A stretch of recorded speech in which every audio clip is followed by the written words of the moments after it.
Fala, Deus, fala, Deus, toca-me asas do altar. Fala, Deus, fala, Deus, sim, atenta ao teu chamar. O Senhor da ceifa está chamando. Quem quer ir por dentro com almas que no mundo vão clamando, sem da salvação participar. Fala, Deus, fala, Deus, toca-me com brasas do altar. Fala, Deus, fala, Deus, fala, Deus. Sim, alegre, atento ao teu mandar. O profeta Deus se aproximando, considera-se um pecador, mas o fogo santo o queimando torna útil para o seu Senhor. Fala, Deus, fala, Deus, toca-me com brasas do altar. Fala, Deus, fala, Deus, sim, alegre, atenta ao teu mandar.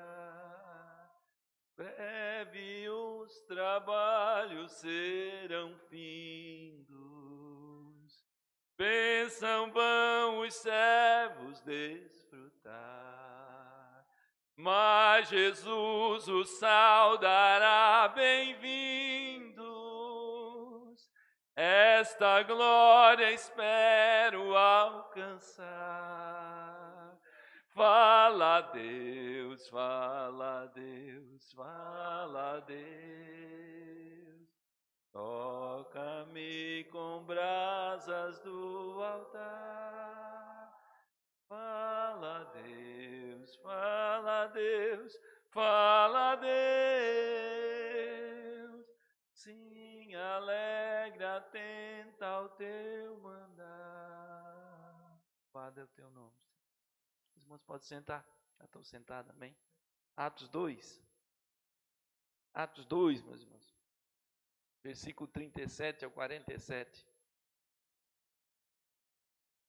Nós estivemos aqui nesses últimos 2 meses falando sobre avivamento, e sempre quando nós falamos de avivamento, nós vamos nos remeter a Atos 2, né?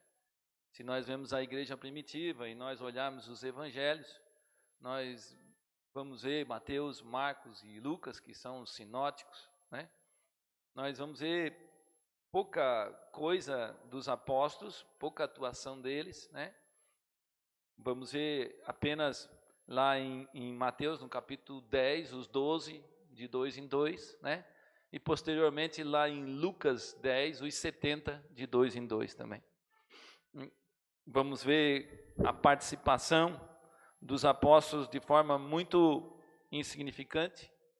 Vamos ver uma igreja que não era corajosa, não era uma igreja ousada, uma igreja que, quando Jesus, na última semana da paixão, ele está próximo a ser crucificado e ele está falando de tudo que ele sofreria, e a igreja discutia entre si para ver quem era o maior deles, né? Ou quem estaria em maior proeminência. Uma igreja que, quando Jesus fala por várias vezes que ele seria morto, ele sofreria, ele seria crucificado, ele venceria a morte, ele voltaria depois de 3 dias, e a maioria deles não acreditava, e todos, sem exceção, o abandonam quando ele vai para o Gólgota, certo? Essa era a igreja de Atos. E Quando nós falamos, né, desse mês aqui, tanto o Júlio pregou na semana passada, lá em Atos capítulo 19, né, como eu preguei aquele dia também, em Atos no capítulo 11, nós falamos muito, né, nesse mês sobre avivamento, e nunca haverá um derramamento do Espírito Santo, nunca haverá as marcas de um grande avivamento, que é uma igreja que ama a palavra de Deus, é uma igreja que ama a santidade, é uma igreja que ama anunciar ao perdido aquilo que Cristo fez na sua vida, é uma igreja que come a palavra, é uma igreja que tem interesse muito grande nos cultos, tem interesse de estar com o Senhor, é uma igreja que gosta de orar. Nunca vai haver o Pentecostes sem antes ter o Calvário. Não tem Pentecostes sem Calvário. Não existe, né? Muitas vezes nós falamos muito de avivamento, mas assim como nós falamos aqui sobre o curso da ETAD ali, nós vamos ver que qualquer pessoa para fazer aquele curso vai ter que fazer uma ficha de inscrição, vai ter que trazer certos documentos, sem isso ele não consegue. Assim como aqui nós temos dentistas, nós temos médicos, uma pessoa não pode ser médico ou não pode ser dentista sem passar por um curso, sem ter uma especialização, e nós não podemos fazer nada para o Senhor sem antes passar pelo Calvário. Não há evangelho sem cruz, não há evangelho sem a morte do nosso eu, não há evangelho sem verdadeiro arrependimento, não há evangelho sem isso. E o resto é tudo falácia, o resto é tudo discurso, né? O livro de Pentecostes, o livro de Atos, só foi o livro de Atos porque havia o grande poder no Espírito Santo. Se nós vamos ver ali, nós vamos ver que Pedro, num só discurso, ele alcança pelo poder do Espírito Santo nada de Pedro, porque Pedro não tem nada, Pedro era um homem comum como nós. Tudo vem de Deus, tudo é dele e tudo é para a glória dele. Amém, meus irmãos? Nós vamos ver que no discurso do Pedro, 3.000 pessoas são alcançadas. Hoje nós temos que fazer 3.000 discursos para uma pessoa ser alcançada. E por quê? Não sei. O que está faltando, acho que é a presença do Espírito Santo. E, pastor, e como é que esse Espírito Santo vem? Só tem um jeito, é nós orando. Nós não vamos receber aquilo que nós não pedimos. Se nós não sentir a nossa pobreza, se nós não sentir a nossa apatia, se nós não sentir o quanto nós precisamos de estar mais com o Senhor, o quanto nós precisamos de estar mais reavivados, o quanto nós precisamos mais da sua presença nas nossas vidas, com certeza Ele não virá, né? Há de haver em nós essa carência de sentir como nós estamos diante dEle. Amém, meus irmãos? Se nós olharmos em Atos capítulo 2, eu gostaria que os irmãos pegassem, depois dessa breve introdução, Atos 2, 37 até o 47, nós vamos ver um breve resumo, né, do derramar do Espírito Santo, certo? Algo que já havia sido profetizado lá em Joel, no capítulo 2, certo? E aquele discurso famoso do apóstolo Pedro, que vai de Atos 14 até o versículo 37, e todas as suas mudanças depois daquele grande discurso, né? Então vamos primeiro ali do Atos 2, do 37 ao 47 primeiro, meus irmãos. Os irmãos acharam? Amém? Mateus, Marcos, Lucas, João, Atos é o 5º livro do Novo Testamento. Diz assim: ouvindo essas coisas, compungiu-lhes o coração e perguntaram a Pedro e aos demais apóstolos: o que faremos, irmãos? Respondeu Pedro: arrependei-vos e cada um seja batizado em nome de Jesus Cristo para a remissão dos vossos pecados e recebereis o dom do Espírito Santo. Pois para vós outros é a promessa, para vossos filhos, para todos aqueles que ainda estão longe. Aqui ele está falando que agora a promessa e a salvação não era só para os judeus, mas para todos. É isso que Pedro está dizendo. Ele vai dizer para os vossos filhos, falava dos judeus, e para todos que estão longe, falava dos gentios. Isto é, para todos quantos o Senhor nosso Deus chamar. Com muitas palavras deu testemunho e exortava dizendo: salvai-vos dessa geração perversa. Então, os que aceitavam a palavra foram batizados e havendo um acréscimo naquele dia de quase 3.000 pessoas. E perseveravam na doutrina dos apóstolos e na comunhão, no partir do pão e nas orações. Em cada alma havia temor. Muitos prodígios e sinais eram feitos por intermédio dos apóstolos.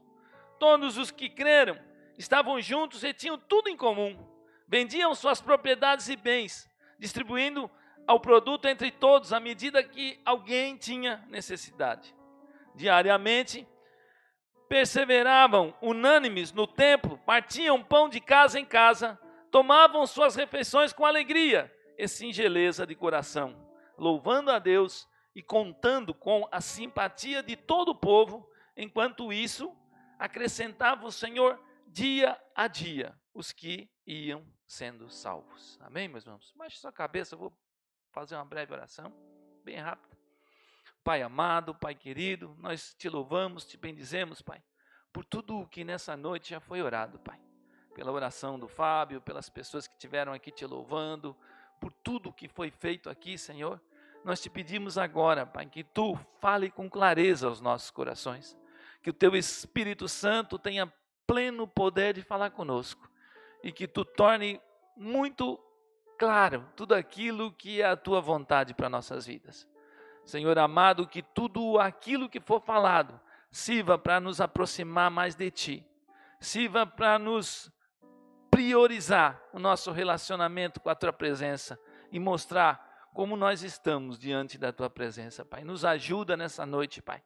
Senhor, faça a Tua vontade nesse lugar, esclareça aquilo que Tu queres falar e que o Teu nome possa ser glorificado. É a nossa oração em nome de Jesus. Amém, meus irmãos? Amém? Se nós verificarmos, os seus sonhos não. Jesus vem, anda 3 anos e meio, faz milagres, ensina, cura, liberta as pessoas endemoniadas e próximo a Jesus assuntar o céu, né? Depois de ele ser ressurreto, ele dá praticamente o mesmo recado em 3 livros, que está lá em Mateus, está lá em Marcos e está lá em Lucas. Qual é a prioridade, né? E qual é o título que nós podemos dar a essa pregação de hoje? É uma igreja que testemunha aos perdidos. Vou repetir. Uma igreja que testemunha aos perdidos. Pastor, o que é a igreja? A igreja são as mãos e são a boca do Senhor aqui nessa terra. A igreja não é a quadrangular, a igreja não é a ADI, a igreja não é a Assembleia, a igreja não é a presbiteriana, não é a batista. A igreja são os lavados e remidos pelo sangue do Senhor. São aqueles que se arrependeram, são templos do Espírito Santo. E essa igreja, o que ela faz? Ela proclama aquilo que Cristo veio fazer aqui nessa terra. Se você pegar toda a Bíblia, desde Gênesis lá no capítulo 3, se eu não me engano, no versículo 17, onde fala do proto-evangelho ali, onde fala da primeira profecia do Cristo, nós vamos ver que o Velho Testamento, ele é uma clareia que anuncia o Cristo. Ali há mais de 120 profecias da vinda do Cristo. Todos os profetas falam de um dia que esse Messias viria. Toda a Bíblia fala do Cristo que vai vir. E esse é o assunto da Bíblia. E se nós olharmos, meus irmãos, essa igreja que é alcançada por Cristo, essa igreja que um dia foi lavada e remida pelo seu sangue, essa igreja que não é a A, B ou C, não é a igreja D, mas é uma igreja invisível, que é templo do Espírito Santo e que tem uma tristeza grande, que tem uma angústia danada de ver que tantas pessoas passarão a eternidade separadas do Senhor. Então essa igreja, a primeira coisa que ela faz, ela proclama às outras pessoas aquilo que Cristo fez nas suas vidas. E exatamente em concordância com isso é que Cristo nos deixa a sua grande advertência quando ele assunta o Pai, quando ele sobe aos céus. Ele não disse: vocês vão estudar muita teologia, vocês vão fazer uma igreja bem moderna, vocês vão falar do meu amor. Não, vocês vão ir pregar o evangelho a toda a criatura, ensinando a ser batizado no Pai, no Filho e do Espírito Santo, fazer discípulos e guardar essas coisas. É isso que ele nos diz. Se nós pegarmos tanto Mateus, no capítulo 28, 18, se pegarmos Lucas, se eu não me engano, capítulo 24, do 43 ao 47, ou se pegarmos Marcos, do 16, do 13 até o 17, a mensagem é a mesma: ide, pregai o evangelho. E que é o evangelho, pastor? O evangelho são as boas novas. Que boas novas, que boa notícia é essa? A boa notícia é que o pastor Jorge estava indo para o inferno. A boa notícia é que o pastor Jorge estava condenado. A boa notícia é que o Leonardo estava condenado, o Márcio estava condenado, mas não por mérito deles, não porque eles nasceram numa igreja, não porque o pai deles ensinaram eles, não porque, como a gente fala com algumas pessoas, eu sou cristão desde o ventre da minha mãe. Sabe? Não vou nem dizer o que é para não pecar, que às vezes eu sou meio duro, né? Meus irmãos, a igreja proclama que nós precisamos nos arrepender e encontrar Cristo Jesus. É essa a mensagem do evangelho, não existe outra. Pastor, mas eu tenho um problema, eu tenho uma falta de paz, eu tenho aquele problema, eu não posso ver uma televisão, uma mulher bonita. Isso aí são tudo coisas secundárias. O nosso problema é o pecado. São tudo coisas aleatórias. O problema principal continua sendo o nosso pecado. Esse é o problema principal. E quando a igreja anuncia aquilo que Cristo fez por nós, e nós mudamos, e o nosso coração começa a ser mudado, ela não quer que isso fique só para ela. E foi isso que Cristo nos deixou. Se os irmãos pegarem suas Bíblias, eu gostaria que os irmãos pegassem lá em Mateus.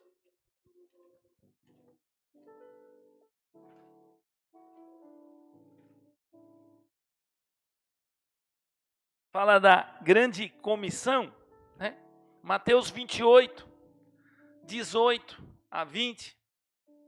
Também está lá em Marcos 16, 15 a 18, em Lucas do 24, 45 a 47. Eu vou me deter só a Mateus. Então Jesus, assim, Jesus aproximando-se, falou dizendo: toda autoridade me foi dada no céu e na terra. Ou seja, Jesus mesmo falou várias vezes: tudo que eu faço, eu não faço de mim, mas eu faço do meu Pai. Aquele que me enviou mandou que eu fizesse.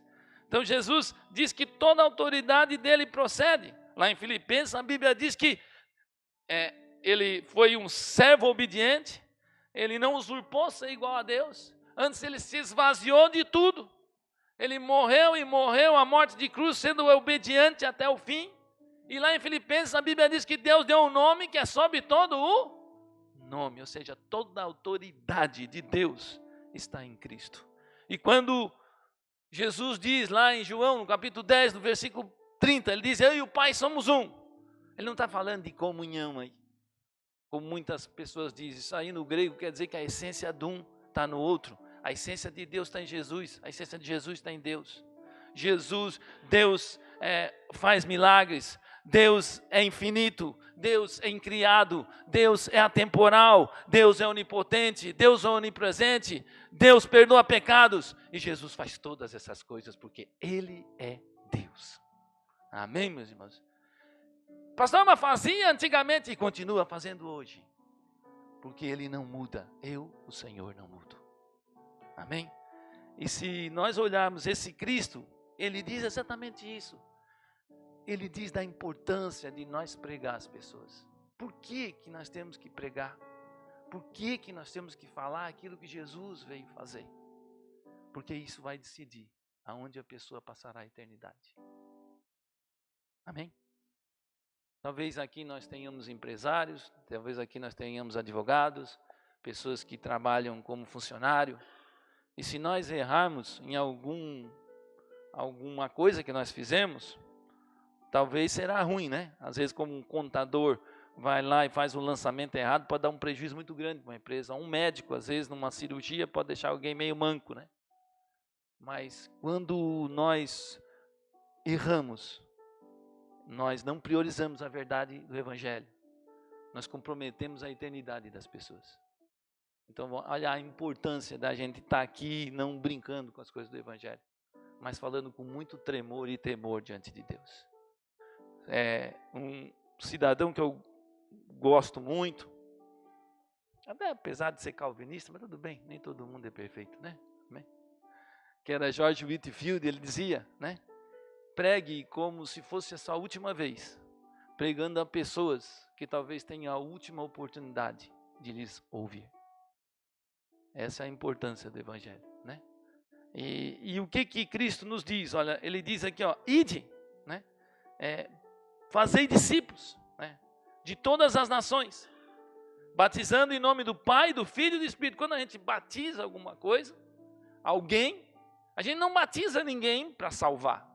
A gente pressupõe que essa pessoa se arrependeu, ela, por fé, ela entendeu o seu pecado, então assim, publicamente ela reconhece, porque batismo não salva ninguém.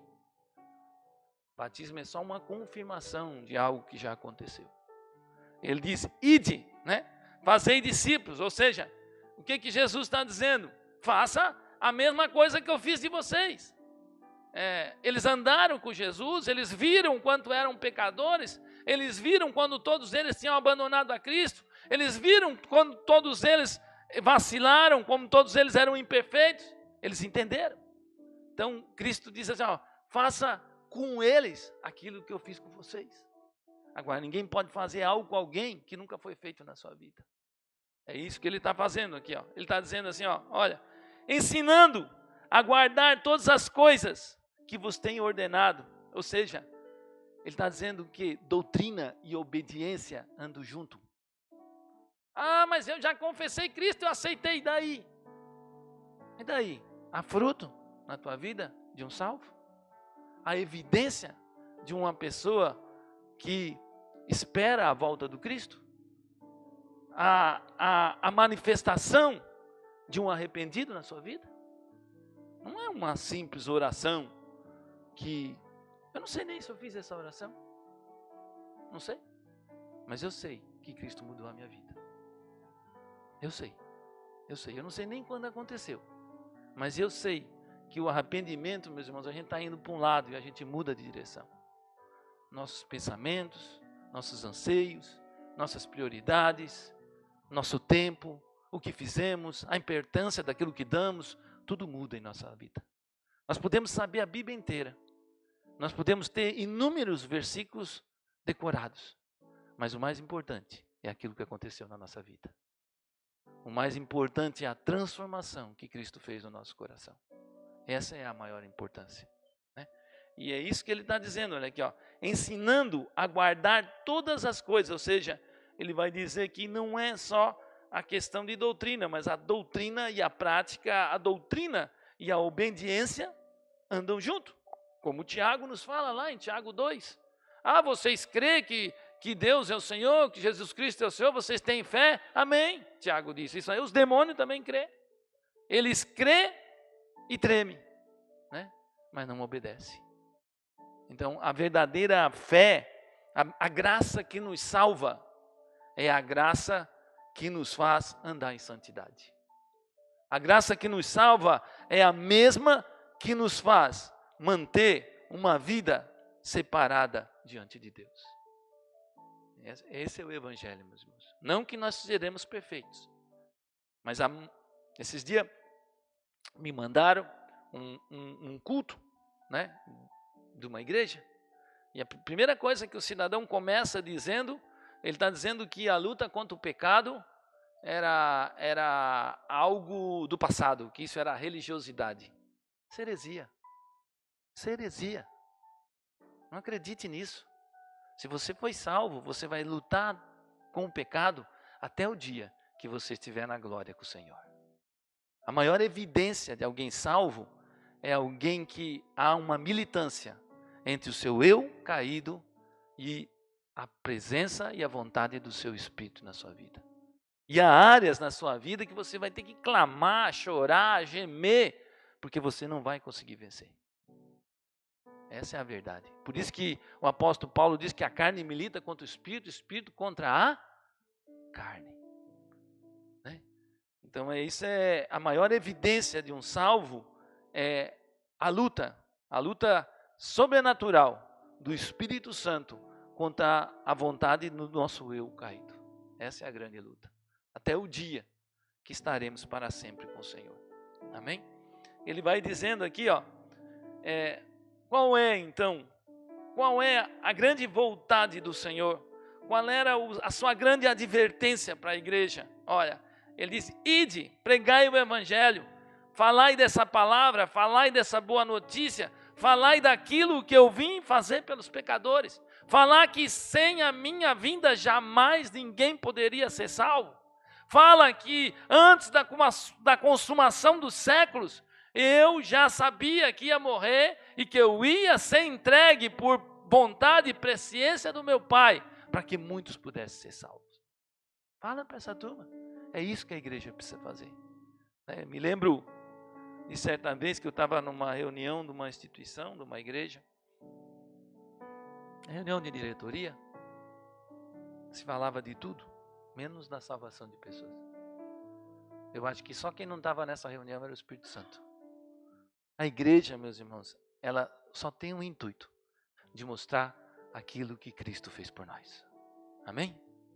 Esse é o intuito da igreja. Por isso a cruz. A cruz mostra que nós não poderíamos ser salvos sozinhos. A crucificação é a maior evidência da salvação. Porque não era comum, nos tempos de Cristo, haver 3 cruzes. E a própria crucificação das 3 cruzes aponta isso. Salvação, condenação e a única maneira de o homem ir a Deus através do sacrifício de Cristo. Não há outro meio. Não há outro meio. E Cristo nos deixa isso. Ide, pregue o Evangelho. E foi isso que Pedro fez diante do Pentecostes. Se nós olharmos lá em Atos no capítulo 2, gostaria que os irmãos voltassem para Atos capítulo 2, quando Pedro fala da descida do Espírito Santo, certo? E se pegarmos lá, só para os irmãos retrocederem um pouquinho, para entender onde é que eu quero chegar, Pedro fala do derramamento do Espírito Santo e fala que aquelas pessoas ali não estavam bêbadas. Pedro diz assim: olha, o que aconteceu aqui não tem ninguém bêbado, não. Foi aquilo que Joel prometera. Se nós olharmos lá o livro de Joel, lá em Joel, no capítulo 2, no versículo 31 e 32, nós vamos ver que o profeta Joel, ele mistura o derramamento do Espírito Santo com o dia do juízo final, certo? E Pedro, ele não se atém, os profetas do Antigo Testamento, eles não tinham essa preocupação de separar os eventos. Eles profetizavam e acabou-se, não estavam nem aí. Se nós pegarmos Pedro, ele não é que ele muda, mas se nós pegarmos Joel vai dizer assim: depois disso, eles vai ser derramado do meu espírito. E se nós vamos ver Pedro vai dizer nos últimos dias. Então o que Pedro está dizendo? Os últimos dias acontecem não numa data distante, mas os últimos dias acontecem com a vinda do reino de Deus, quando João Batista começa a dizer: arrependemos, porque está próximo o reino de Deus. E a mensagem de Cristo é a mesma: arrependemos, porque está próximo o reino de Deus. O reino de Deus se inaugura com o Messias. O reino de Deus começa com a vinda de Messias, com aquilo que está lá em Gálatas, no capítulo 4:4, no ano aceitável no Senhor, quando tudo dá certo para que Ele venha, segundo aquilo que os propósitos soberanos de Deus. E se nós olharmos, meus irmãos, esses últimos dias que apóstolo Pedro fala lá, há 2000 anos atrás, hoje está muito mais próximo. E quando isso vai se completar, pastor? Quando Jesus vier buscar a sua igreja. Amém? Esse é os últimos dias, né? Se nós caminharmos para frente, meus irmãos, nós vamos ver que a outra tônica, né, do discurso de Pedro, vai lá se pegarmos Atos, no capítulo 2, no versículo 21 a 22, Pedro vai lá e diz para aquelas pessoas: vocês mataram o Messias. Pedro não fala Deus é amor, você é uma princesa do Senhor, você tem tudo nele. Não, a mensagem do Evangelho não é essa, pelo amor de Deus, não é isso. O Evangelho não é para acalentar o nosso coração, o Evangelho não é para nos sentir bem, o Evangelho é para mostrar o quanto nós somos pecadores e quanto nós precisamos da graça de Deus. Esse é o Evangelho, é o poder de Cristo. Esse é o Evangelho, meus irmãos, não confundam. O resto não é Evangelho, o resto é autoajuda, o resto é tudo menos Evangelho. Tudo menos Evangelho. Tudo menos Evangelho. É um bom livro para nós ler. Por que tarda o avivamento? Ravenhill dizia: se o pastor pregou e não falou sobre arrependimento, falhou. Esse é o Evangelho. Esse é o simples Evangelho que muda a vida das pessoas. Né, meus irmãos? E Pedro fala para eles: olha, vocês mataram o homem, vocês assassinaram o Messias. Ele não tem medo agora. Antes o Pedro covarde, antes o Pedro que disse: olha, se todo mundo te negar, eu não vou ser igual aos outros. Ainda era hipócrita, dizia que não ia negar e ainda botava os outros na fogueira, né? É sempre assim, né? A gente sempre acha que a gente é melhor, né? Sempre assim, né? Agora não. Agora Pedro diz: vocês mataram o homem, né? Vocês mataram. Ah, pastor, mas que culpa os judeus tinham de matar o homem? A Bíblia não fala que Jesus lá, só não falou aqui, que lá em 1 Pedro 1, 19 e 20, que ele ia ser morto, que desde antes da fundação do mundo ele já sabia? Se nós pegar lá em Isaías 53, do 10 ao 14, fala que ele morreria e com a sua morte, o Deus agradaria de moê-lo, que com a sua morte ele justificaria um monte de pecadores, que ele livraria, tiraria a culpa dessas pessoas, que a sua expiação ia trazer grande louvor a Deus. Isso tudo, tudo isso aí, tudo isso é soberania de Deus. Isso não exime a nossa culpa. Tem duas coisas que a gente não sabe explicar. E por isso que cresce as heresias no mundo. Soberania não exclui o nosso pecado e a nossa livre vontade. Dá para os irmãos entender? Não dá para explicar isso. Deus é soberano, Ele fala o que quer e faz o que quer, quando quer. E os propósitos dEle jamais deixarão de ser executados. A Bíblia diz: agindo eu, a Bíblia diz que os propósitos de Deus não podem ser. A Bíblia diz que se Deus falou, eu não sou homem para que minta, nem filho do homem para que se arrependa. Né? Falando eu, vai acontecer. Dizendo eu, vai acontecer. Agora, isso não exclui o nosso erro e o nosso pecado. Pastor, mas como você explica isso? Isso não se explica, você acredita. Deus é soberano, mas não exime a vontade do homem. É isso que Pedro está dizendo. Olha, Deus foi entregue. Se nós pegarmos aqui, se nós pegarmos aqui, Atos capítulo 2, versículo 23, diz assim, sendo esse entregue pelo determinado desígnio e presciência de Deus. Que está lá, pega ali o Salmo 22, que fala da morte de Cristo, pega o Salmo 16, pega o Salmo 110, pega Isaías 53, tudo fala disso, tudo estava pré-determinado. Mas isso não quer dizer que a responsabilidade do homem seja anulada. Agora, a responsabilidade do homem está no próprio versículo aqui, ele diz assim, sendo entregue pelo determinado desígnio e presciência de Deus, vós o matastes. Está falando dos judeus, crucificando por mãos de iníquos. Isso aqui é a responsabilidade humana. As duas coisas não se excluem, né? É isso que nós temos que entender, meus irmãos. É isso que nós temos que ter. E é isso que Pedro vai falar ali, né? Pedro fala, e aí ele fala, né? Que tudo isso acontece. E aí nós vamos ver, meus irmãos, do versículo 32 para frente, nós vamos ver, né? Que esse Jesus, que foi morto por aqueles que não creram nele. Interessante que as pessoas que mataram Jesus criam em Deus. Eles não tinham nada contra o Espírito Santo. O problema deles era com Jesus. Eles nunca acreditaram, estão até hoje esperando o Messias ainda. Se você vê aqueles caras que estão lá naquele muro lá, Daniel foi lá, eu não fui ainda, mas os caras estão lá, eles estão esperando o Messias. Por isso que a Bíblia fala, João 1,11, que Jesus veio para os seus, mas os seus não, os seus mataram. Né? Os seus os rejeitaram. E nós continuamos a rejeitar Ele, quando nós não nos prostramos. Deus é glorificado até quando a palavra é pregada e as pessoas não acreditam nele. Porque a pessoa vai sobre si a ira de Deus e vai ficar separado da eternidade. Não é que você pregou e deu errado.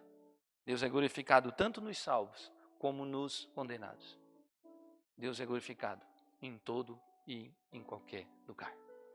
Amém, meus irmãos? É isso que nós temos que entender, né? Pedro continua falando, certo? E Pedro mostra, olha, vocês mataram ele, mas a morte não pôde deter ele. Lá no versículo 24, Atos 2, 24. Porque Deus o ressuscitou, rompendo dos grilhões da morte, certo? Não era possível que ele fosse detido por ela.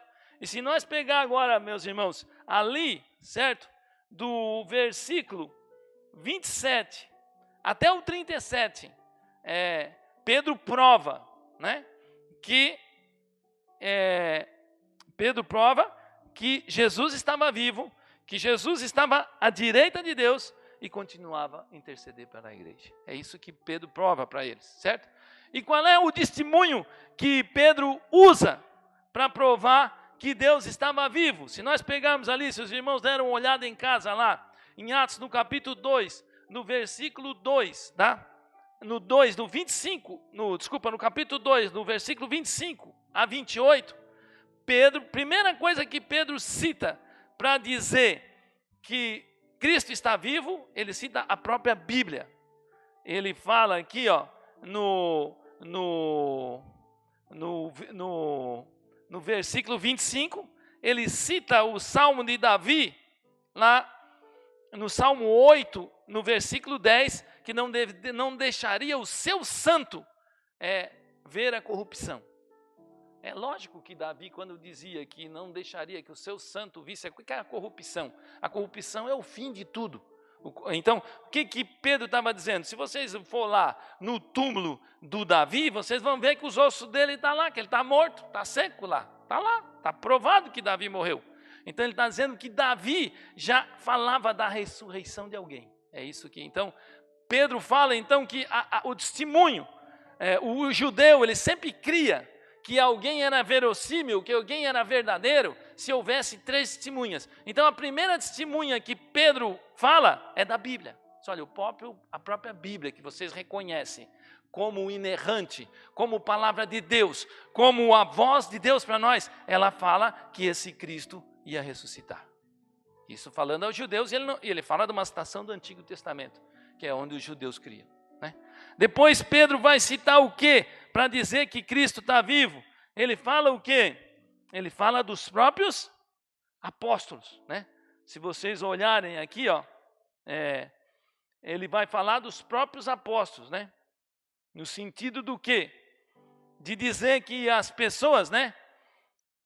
As pessoas viram Cristo ressurreto, as mulheres viram quando Cristo não estava mais no túmulo, as pessoas, fala das 10 aparições de Cristo. Então, ele fala que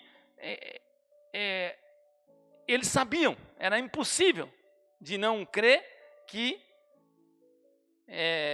o Cristo fosse ressuscitado. Ele fala da vez que ele aparece aos 11 discípulos, juntando Tomé. Ele fala da evidência quando ele apareceu no caminho de Emaús. Ele fala da hora que ele aparece aos 500 irmãos, lá de 1 Coríntios 15. Então ele fala, a segunda testemunha seria os próprios apóstolos que viram. E o povo, 500 pessoas, talvez alguma daquelas 500 pessoas estavam entre os 120 que foram batizados no Espírito Santo. Então Pedro está dizendo, vocês viram ele vivo. E por último, Pedro vai falar da última testemunha que prova que Cristo estava vivo. Qual era a última testemunha? O próprio Espírito Santo. Por quê que o derramamento do Espírito Santo, e por que o derramado do Espírito Santo é uma prova que Cristo está vivo? Porque ele mesmo disse, se eu não for assunto ao céu, o outro Consolador não virá.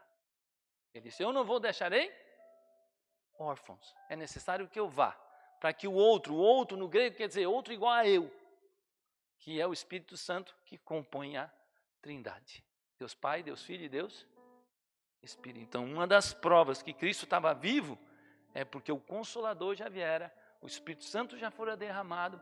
Então era concreto que o derramado Espírito era uma prova que Jesus estava à direita de Deus e que tudo aquilo que ele falava era verdadeiro. Amém? E o que essa mensagem fez, meus irmãos? Houve algum apelo ali? Não houve apelo nenhum. O que essa mensagem fez diante daquilo? Se nós olharmos ali, no versículo 37, não foi Pedro que fez um apelo, não houve aquela música dramática no final, não houve nada, não apagaram a luz, não fizeram nada.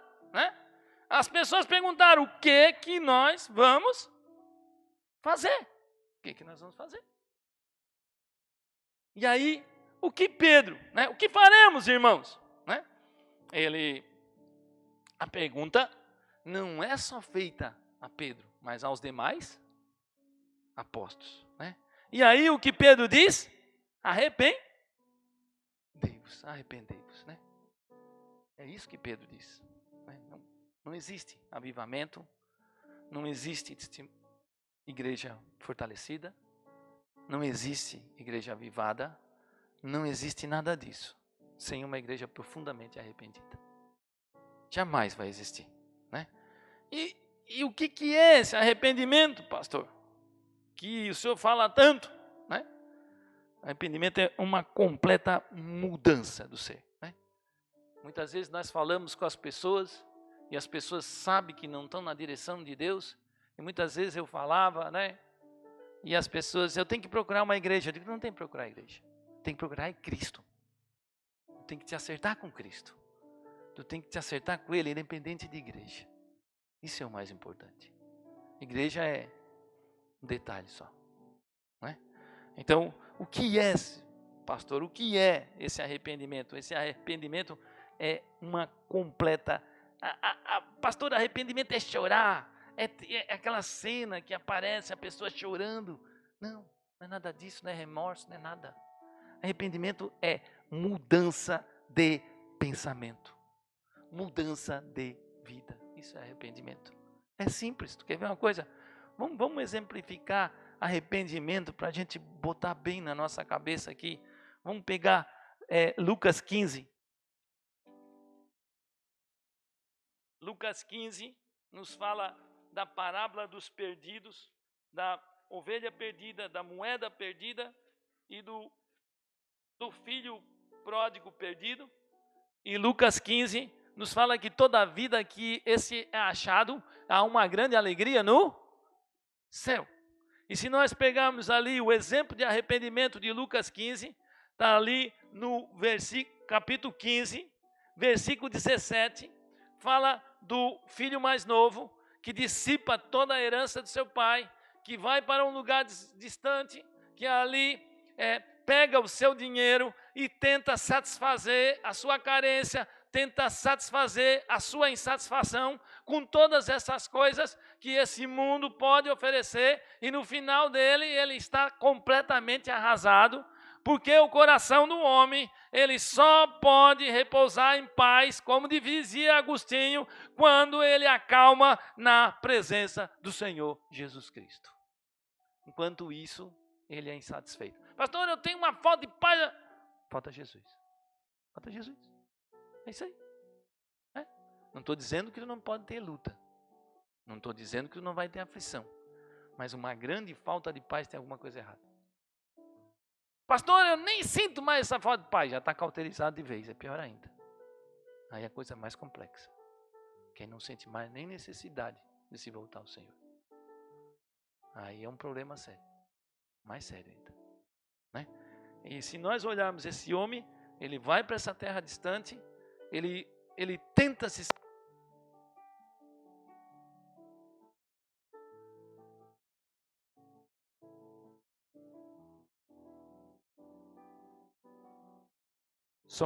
Esse homem tenta se satisfazer e o final dele é triste. Se nós olharmos lá no versículo 17, ele diz, e caindo em si. O que é cair em si? É reconhecer o seu estado que se encontra. Algo que só o Espírito Santo pode fazer na nossa vida. Amém? Amém? Quase 28 anos atrás, né? Minha esposa se converteu, orava por mim, eu não podia nem ouvir falar do Evangelho. Né? Aí eu tentei, da minha maneira, se chegar ao Senhor, né? Tentando ser um pouco mais justo, tentando ser um pouco mais educado, tentando ser um pouco mais idôneo. Tudo isso é bom, pastor? É bom.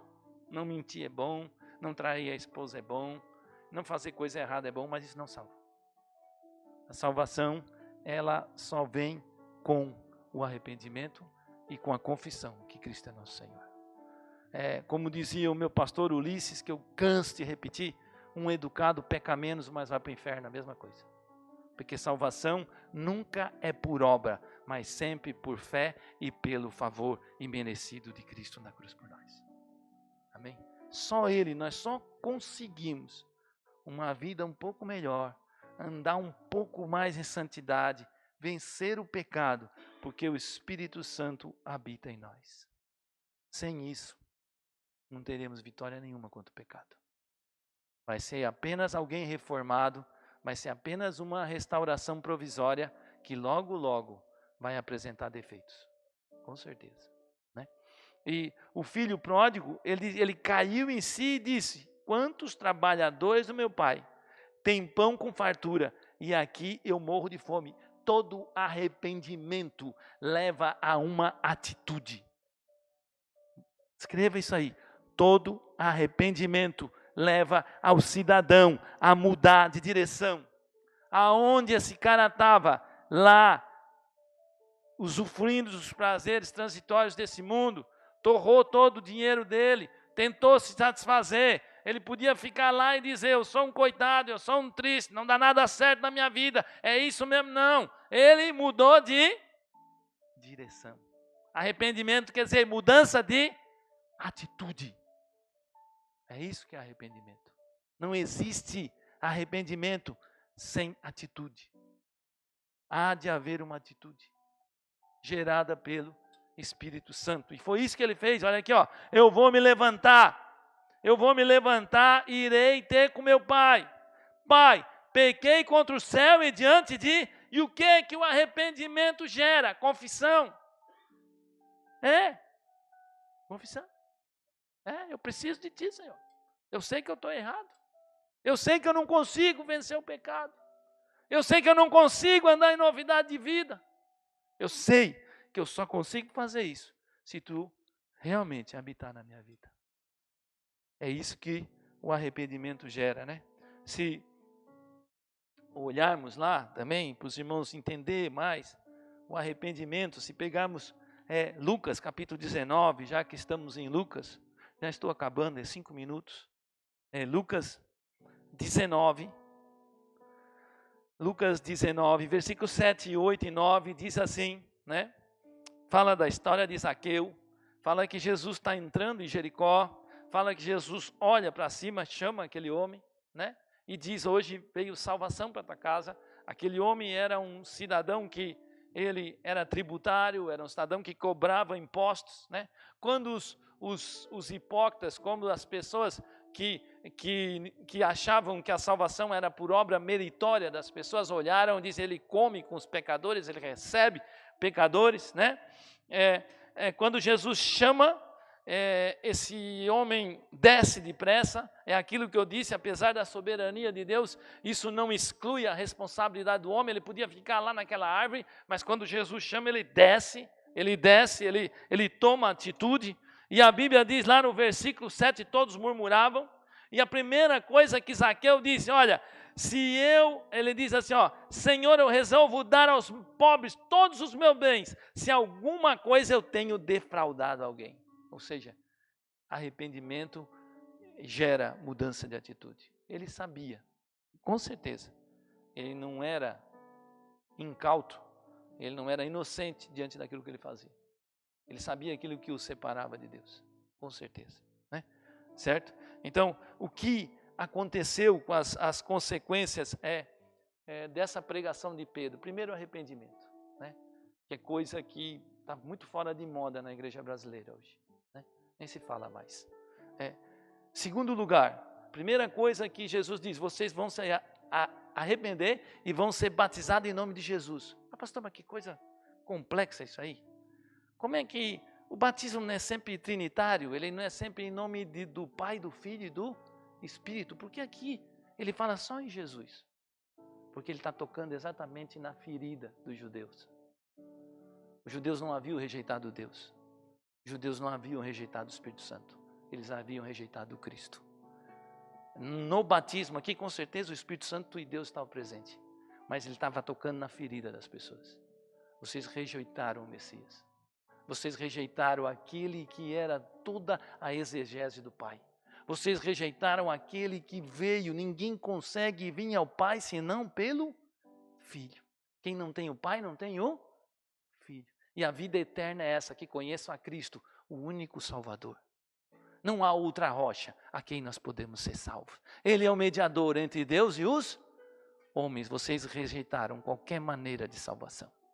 Então por isso ele toca, olha, batizado em nome de Jesus. Não quer dizer ali que era uma heresia, mas ele estava focando exatamente onde era o problema deles, né?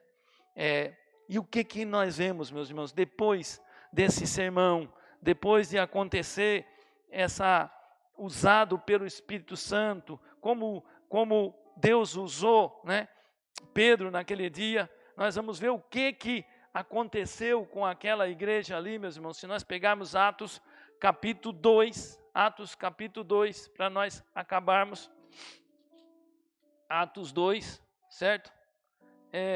Versículo, Atos 2, a Bíblia diz que eles perseveravam na doutrina, ou seja, a igreja de Atos adorava a palavra de Deus. Doutrina quer dizer a organização de tudo aquilo que está na Bíblia. Eles tinham prazer em estar em comunhão. Não se pode fazer ceia por internet. Não se pode congregar por internet. Não, meu irmão, nós precisamos estar junto uns com os outros. Nós precisamos, a Bíblia diz, perdoando uns aos outros. A Bíblia fala o tempo inteiro, né? Levando as cargas um dos outros. A igreja é um corpo vivo. Quando você está mais forte, você ajuda o que está mais fraco. Quando você está mais fraco, você é ajudado pelo aquele que é mais forte. Então, é importantíssimo a gente estar no templo e fazer parte dessa mística de fazer parte do corpo de Cristo. É o corpo dos salvos, é importantíssimo. E a Bíblia diz que eles tanto perseveravam na doutrina, eles amavam a palavra, eles queriam receber, né? Eu fico, não por nada, né?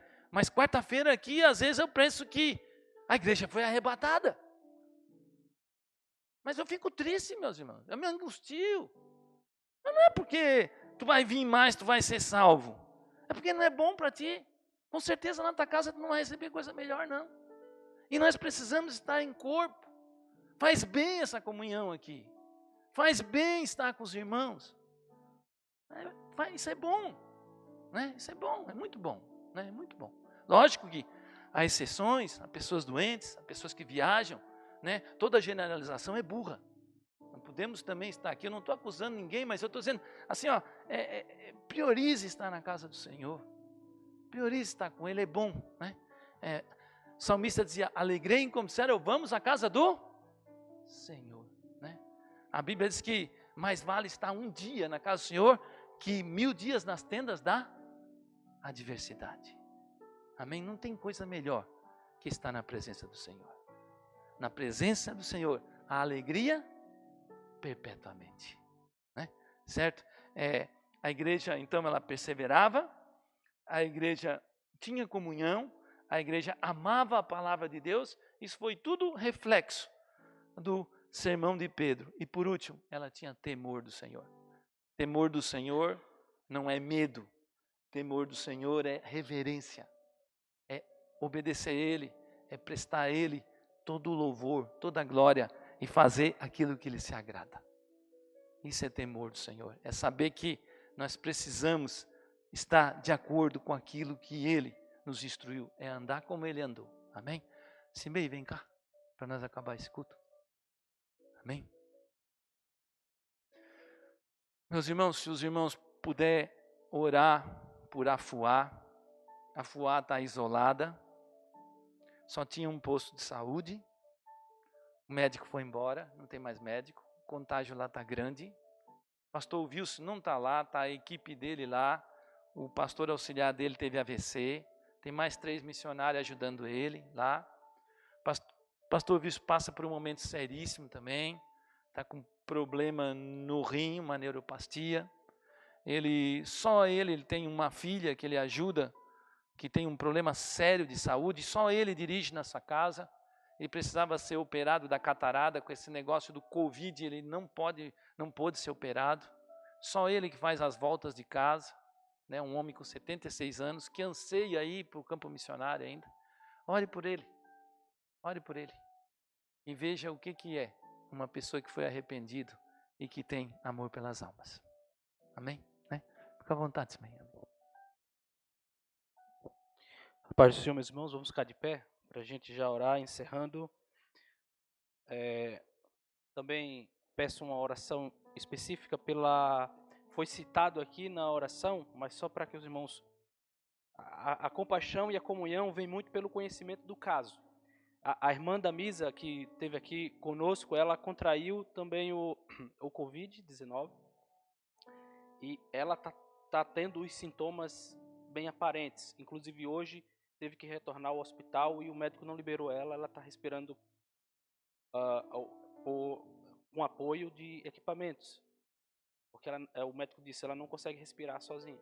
Então, graças a Deus, teve um respirador, né? Então, assim, vamos continuar orando. Tem pessoas sendo afetadas ainda por esse vírus, que é real, mas Deus ainda é um Deus que controla todas as coisas.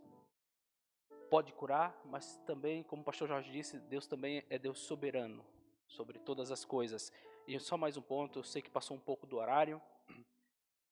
Também recebi a informação do pastor Wilson, o áudio que ele mandou. E eu, como disse domingo passado, me envergonho muitas vezes do pastor Wilson. Ele está com uma doença, uma deficiência que está, muitas vezes, a consequência é imobilizar parte do abdômen para baixo. O rim, a parte que vem sobre a liberação de líquidos, de urina, dessas coisas, vão paralisando e está gerando cálculo renal, doença de rins nele.